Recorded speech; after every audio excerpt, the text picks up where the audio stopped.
Batsim-Pana ediny pasteur Ratanarivo Rabardson. Aoka iombavaka izay tompoko. Ry Andriamanitra raisanaka fanamasina, nitsaoka sy midera ary mivoninahitra anao zahay noho ny fitiavanao sy ny famindramponao. Vedona trapamonjena tratra indray izao maraina izao. Ino tokoa no ny asy ny viminanay tamin'ny alina mangina iny ary dia omena indray aina vaovao zahay. Ary nitoloranao ny sosiny tsara, menao fahasalamana, rivotra madio, ary koa masoandro izay mahavelona izao tenana izao. Mankasitraka eram-poeram-panahy tompo ny zavatra rehetra, ary dia mangataka aminao famindram-po sy mialan-keliko satria sy tanteraka anatrehanao zahay. Sasao amaranao sarobidy izao sy manalo, afaka amin'ny fahotana sy ny tsy fahamarina rehetra, ary dia hatreo feno araka ny be ny famindram-ponao. Koa lefa namasina mahery mpitaridalana ny asa tena tinay, anasitrana ny rofo sy ny aretina rehetra ianao ary anko tompo amela heliko anay ary anomenay fiainam-baovao indray amin'ity andro ity. Dia anao nidera sy najara ny voninahitra ry tompony tompo sy mpanjaka ny mpanjaka, fa aminay kosa ny fahasoavanao sy ny fiadananao. Amenaranao Jesosy Kristy avy any Nazareta nazona manisy mangataka izany avaka izany. Aleluia. Amen. Dia amin'ny fifaliana ry havana no afahana miantrano amin'ny tokantrano misy antsika tsiraray avy ary any amin'ny toerana tsara mihafa koa izay misy antsika amin'izao ora sy fotoana izao. Ny fiadanan'ny tompony eo amintsika. Hoy ny voasoratra ao amin'ny asan'ny apôstôly toko 10:20, ny 9:20 ka hatramin'ny 9:20. Asan'ny apôstôly toko 10:20, ny 9:20 ka hatramin'ny 9:20. Mivaky toy izao minaran'i Jesosy avy any Nazareta. Rehefa afaka izany dia iverinao ka hanangana ny trano lain'i Davida izay efa nianjera, ary hanangana izay efa rava ao ka hanamboatra azy indray, mba hitadin'ny tompo ny olona sisa sy ny jentilisa rehetra izay efa niantsona ny anarako hoy Jehova, izay manao izany zavatra fantatra hatramin'ny voalohany indrindra izany. Amen. Mitondra antsika amin'ny lohateny hoe ny taberna kelin'i Davida, izany tenin'Andriamanitra izany. Tao amin'ny fiangonana voalohany ravana dia olona maro tokoa no nahita ireo mpanompo sampy rehetra izay nanapa-kevitra ny handray ny fanahy masina. Nanapa-kevitra araka izany ny apôstôly sy ny antom-panahy fa hanao fivavahana lehibe tao Jerosalema, ary dia nisy filan-kevitra nikasa ny hafantatra izay atao amin'ireo olona izay nanompo sampy ireo. Nafana tokoa ny ady-hevitra mandra-panonan Jakoba ny faminaniana ao amin'ny boky ny Amosa toko 7. Dia nilamina ny rehetra. Andriamanitra dia nilaza fa amin'ny andro farany tokoa ny taberna kelin'i Davida haverina amin'ny laoniny, ary amin'ny alalan'io famerenana io ny firenena sisa hitady ny tompo. Ny taberna kelin'i Davida dia sary ny fiderana sy ny fampiompivavahana nataon'ny olona amin'Andriamanitra ao amin'ity fiangonana ao amin'ny testamenta vaovao ity. Andriamanitra dia merina ny fiangonany alohan'ny fiverenan'i Jesosy amin'ny fomba izay ioatra ny fiangonana voalohany. Fa inona moa ny taberna kelin'i Davida ary? Amin'ny teny hebreo ny taberna kely dia antsoina hoe soka, tranobongo, fialofana, tranolay, toeram-ponenana vonjy-maika. Fantatsika rehetra ny taberna kely Mosesy moa izay natsoina matetika hoe ny tranolay fiaonana. Araka ny tantara dia ny taberna kelin'i Davida no ilay nisy ny fiaran'i Jehova, ny fanekena taorian'ny namerenan'ny andrian'ny Filistina azy, dia antsika ao amin'ny Samoela voalohany toko 1 izany. Amin'ny fitsofana ny trompetra sy ny orakoraka amin'ny fiderana sy ny dia, ny fiaran'i Jehova no niakatra ho an'i Jerosalema ao amin'ny Samoela faharoa toko 1. Naverin'i Davida indray ny fiara ka napetrany tao an-tranony tany Jerosalema tao an-tendrombohitra Ziona izay nipetrahany. napetrany tao anaty lay lehibe anankiray zany izay nantsona hoe ny taberna keliny Davida. Ny fahasamihafana lehibe eo amin'ireo taberna kely roa ireo dia ny Davida napetrany tao amin'ny lay ny fiaran'ny tompo ka tsy nanahy izy ny amin'ny rafitra hoe tokotanybe toerana masina, ny tokotanybe ny toerana masina ary ny toerana masina indrindra. Ny taberna kely misesy hitantsika eo amin'ny tantara voalohany toko 10 ka hatramin'ny toko 30 dia tao amin'ny tendrombohitra Gibeona 7 kilometatra avaratr'y andrefan'i Jerosalema nisy azy. Dia hita ao anatin'izany ny toerana masina, nisy ny kianja, toerana masina ary ny toerana masina indrindra, izany hoe nisy fisarahana 3 mazava teo amin'izany. Dia amin'ny fitoerana masina fanaovan-jiro, ny latabatra ny mofo aseho ary ny altaran'i Jehova izay misy ny menaka manitra. Ao amin'ny fitoerana masina indrindra ny fiaran'ny fanekena na ny vavolombelona miaraka amin'ny sarony izay misy ny kerobima anankiroa. Nisy ny sorona biby tamin'izany fotoana izany dia indray mandeha isan-taona ihany nahazoan'ny mpisorona binititra tao amin'ny toerana masina indrindra. Tsy misy mpihira, tsy misy fiderana, tsy misy zava-maneno, tsy misy dia. Ny fototra tamin'ny lalàna sy ny asa izany. Fa ny taberna keliny Davida kosa amin'ny tantara voalohany toko 10 ka hatramin'ny toko 20 tao Jerosalema tendrombohitra Jona nisy azy ary dia ampahany iray misy andoalambo. Afaka tonga nanompo sanolotra ny levita rehetra, sorona, fiderana, ara-panahy. Dia nisy karazana vondron'olona 420 ny tonga andro aman'alina ny dera sy ny tsaoka an'Andriamanitra. Ny zava-maneno 4,000 ary dia fomba fiteny amin'ny fiderana, tea-tanana, mananga-tanana ary mandihy. Ary dia miorina amin'ny finoana sy ny fahasoavana izany. Izany ny fahasamihafanareo rotota ireo. Fa inona nataon'i Davida? Davida dia nanao zava-baovao be voninahitra indrindra momba ny hery ananantsika ahafahana rehefa miara-mivavaka amin'Andriamanitra isika. Tsy mba hisalasarana fa mandritra ny miandry ny ondrindrainy rehetra teny tendrombohitra izy nandre orsa miorina, liona miorina ary dia nizongozona ny ondry raha natsikaritra loza ny andry tao amin'ny aizina ary vao mainka nitebiteby izy ireo.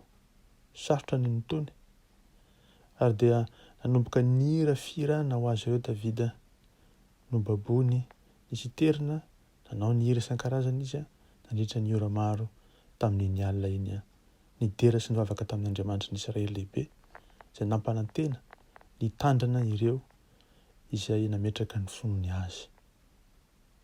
Nalalatra ny Jehova tamin'ny fony rehetra Davida ka nahita zava-mahagaga izy.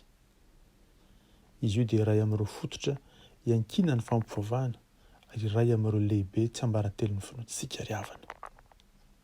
Hitan'i Davida fa rehefa nihira fiderana an'Andriamanitra izy dia tonga tokoa ilay Jehova lehibe amin'ny tenany mba hiaraka aminy. Fony izy mbola tovolahy tsotra. Hoy indray izy mantsy hoe ry Tompo Andriamanitra Abrahama, tonga mpamirapiratra ny voninahitra ao eo amin'ny fanahiko ianao. Tsy sasatra tamin'ny fanatrehan'ny Tompo Davida. Nitady foana izay zavatra fanatrehan'ny Tompo izay izy nandritra ny androm-piainany rehetra. Tsy nanadino ny fahafahana naka fampionana koa izy amin'Andriamanitra. Niresaka momba ny Davida toy ny olona araka ny fony Andriamanitra. Andriamanitra izany dia manambara ny Davida ho tahaka ny fony, olona araka ny fony Andriamanitra Davida. Izany fahamarinana mahatalanjona izany dia nantsoina hoe fanalahidin'i Davida ara-panahy. Ny fanalahidy dia zavatra izay mamaha varavarana iray. Mandokatra ny lanitra izany ny fanalahidy io ho antsika. Koa dia tsaroa fa ny fiderana, fankalazana ary ny fananana ny fonony Jehovah Andriamanitra dia moka fanadiminia sy manosika azy ireo hiala amin'ny toerana izay misy antsika sy eo amin'ny fanahin'ny olona. Mandositra ny demoniny amin'izay olona rehetra mivavaka marina tokoa. Dia androaka ireo fanahy mampahory anao ve ianao? Ny fomba azo antoka indrindra dia ny mitia an'Andriamanitra, tiavo Andriamanitra. Noho izany, rehefa nalahidy fiderana dia mifandray akaiky amin'ny taberna kely izay naverin'i Davida tamin'ny laoniny. Ao amin'ny tantara voalohany toko 2 dia mampianatra fa Davida dia nanorona Levita tao amin'ilay izay ny fanompoana dia ny atsiaro sy ankalaza hideran'ny tompony toy tsy akijanona 420 isan'andro. Tsy magaga raha ny fanjakan'i Davida tena nanan-karena sy nahery tokoa, indrindra rehefa fantatra fa Andriamanitra dia mipetraka hovoany ny fiderana amin'ny olona. Ny faminaniana ny potra avy tamin'ny fampampiavahana tena madio dia ny taberna kely, ka mahita soritra maro amin'izany isika ao amin'ny Baiboly, indrindra ny Salamo. Raha nahery taberna kely io dia satria ny tompony toetra tao anivon'ny fiderana ny Levita. Ary Davida nandidy ny mpihira sy ny mpitendry zava-maneno avy amin'ny tempolon'ny fokon'ny Levi hanompo an'i Jehova andro aman'alina.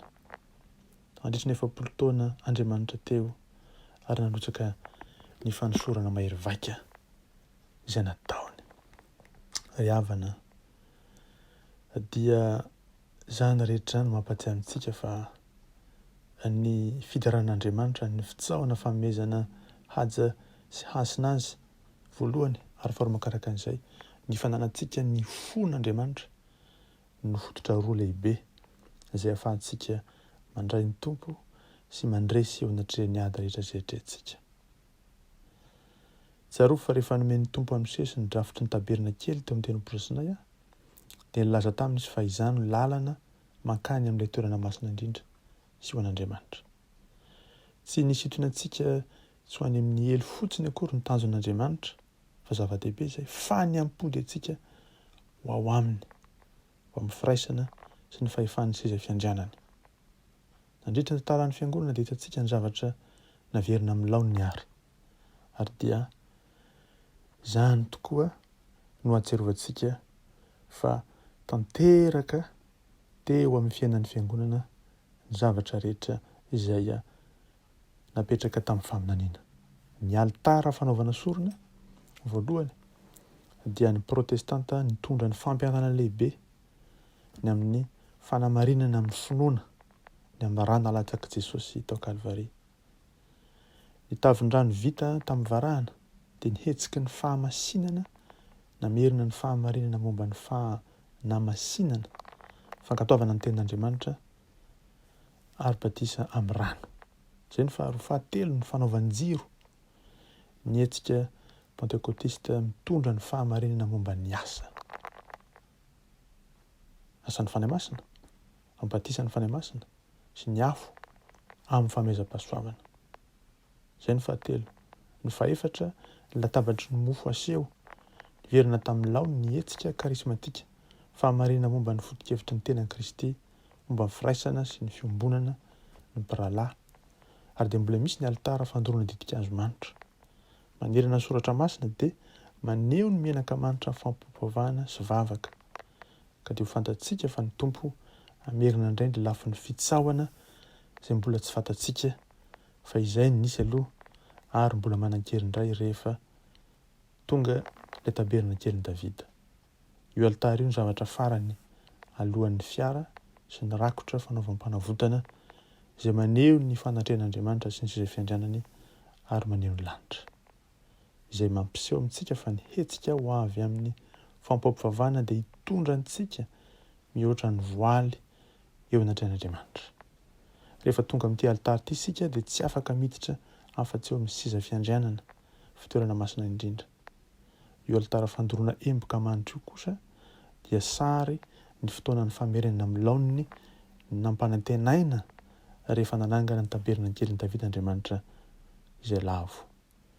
Nandritra ny 500 taona Andriamanitra dia nandroso ny zanany ho eo amin'ny alitara ny didin-kazo manitra ary amin'izao fotoana izao ny hafanganam-pandeha dia aingana tokoa satria nihetsika voninahitra farany mamerina voninahitran'Andriamanitra amin'ny fiangonana dia tsarovy ary fa tanteraka ny faminaniny agay izay manambara fa ny trano farany dia ho be voninahitra koa noho ny voalohany araka ny Agay 2:7 voninahitra ty trano ty dia lehibe noho ny amin'ny voalohany hoy Jehovah tompony maro ary eto amin'ny toerany ty no anomezako fiadanana. Kanefa ny masina mitoetra antsika ilay aheriny azontsika matsiaro zany rehetra izany. Zava-dehibe dia zao eo amin'ny fiainantsika andavanandro dia aokontsika hanome voninahitra ny tompo tsy tapaka hidera azy sy hankalaza azy ary ihany koa hanana ny fon'Andriamanitra izany hoe ilay fo madio ahafahantsika miona aminy tsy tapaka dia andrandra ny fiverenan'ny tompo eny amin'ny raholanitra ary melo izay dia ny famerenana amin'ny laoniny ilay taberina keliny Davida ho voninahitran'Andriamanitra sy ny Israely mpanompony. Amen. Saotra Jesosy ny amin'ny teninao fa tsaronety tokoa fa tsy misy zavatra kisendrasendra eo amin'ny tantara ny firenena samihafa sy izao tontolo izao ary ny zanak'Israely sy ny fiangonanao. Rehefa afaka tokoa izany rehetra masy dia hiverina ianao ka hanangana ny trano ilain'i Davida izay efa nianjera ary hanangana izay efa rava tokoa ianao ka namboatra azy indray. Saotra tompony izany dia ampianaro izay hankalazanao sy amin'ny voninahitra anao hitsaokanao ary dia andrandra izany fotoana lehibe izany tokoa. Fa efa hitanay ny fanavaozana samihafa tao amin'ny fiangonana. Efa hitanay ireo hetsika fanamasinana rehetra eny ireo fitondrana ny fahamarinana momba ny asan'ny fanamasina samihafa ary dia namerenana amin'ny laon'ny zavatra maro be dia eo amin'izany fanompoana sy famezam-boninahitra anao izany ary dia miandrandra ilay tompo ilay fihaonana aminao fendro tanteraka araka ny hita fa ny alitara tokoa ny zavatra farany izay ho asehonao miharihary dia ilay fihaonana aminao fendro tanteraka hitan'ny masonay. Tompo malala. Ko ankehitriny ary Jesosy ho mandro fomba-pananay hiaona aminao amin'ny fomba nao ary dia ahafahana koa miomana amin'ny firenenao tsotra amin'ny raholanitra. Fa zava-dehibe izany rehetra izany ho voninahitra. Raha misy ny dera, misy ny haja ary misy ny fankalazana dia aminao Andriamanitra ray sy sanaka fa ny masina.